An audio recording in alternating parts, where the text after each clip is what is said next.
This movie is so good. And Thank it's you. one of the rare franchises that has managed to mature with its audience. How do you want people to embrace this third film?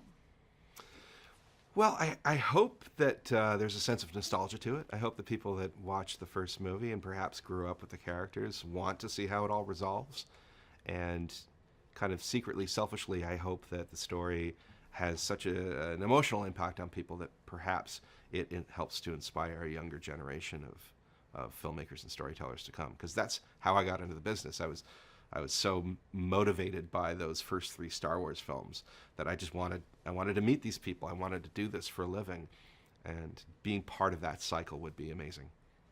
We left Berk a couple years ago. What is it like now? Where are we picking back up? Well, this is a year into Hiccup's reign as chief. He's still a rookie, still learning, but he has fulfilled his dream of creating a Viking dragon utopia. It's overcrowded, it's unsustainable, it's teetering on collapse, but he's happy nonetheless. And it's just it's a situation that has to change, and that's what we're visually presenting on screen. Toothless is now the alpha dragon, and so he lords over this flock, which is the largest flock of known existence, and their enemies know it, and so they're sitting squarely in their sights, and it's another motivation that pushes Hiccup to really consider some drastic measures in order to protect their way of life. What are you most proud of with this trilogy?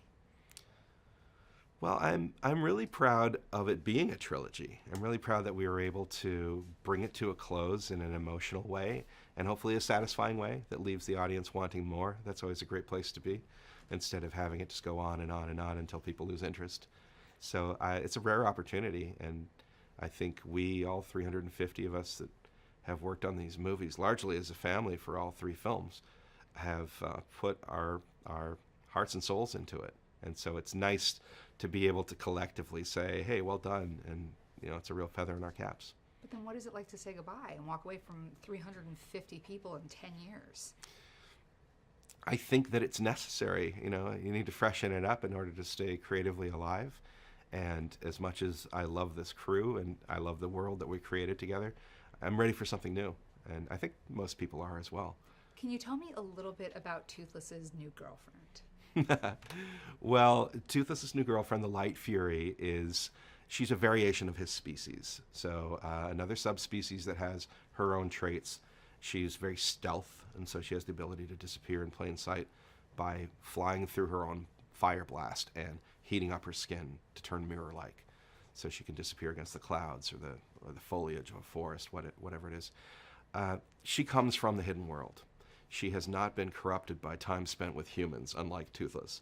And so she is something very pure, and she takes interest in Toothless, and she wants to bring him back. She wants to lead him back to where he came from, which is very enticing to him, and it awakens something in him that he didn't really know, being the last of his kind.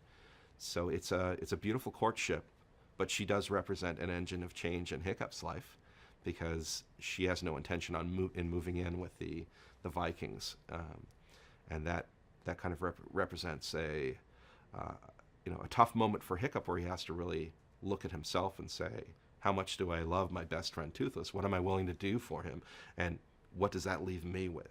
Hiccup's a guy who has deep insecurity issues. From the time that we met him, he always felt less than. Toothless made him feel important, made him feel consequential. And the departure of Toothless will cause Hiccup to have to really look at himself and say, am I worthy as a human being and a leader on my own?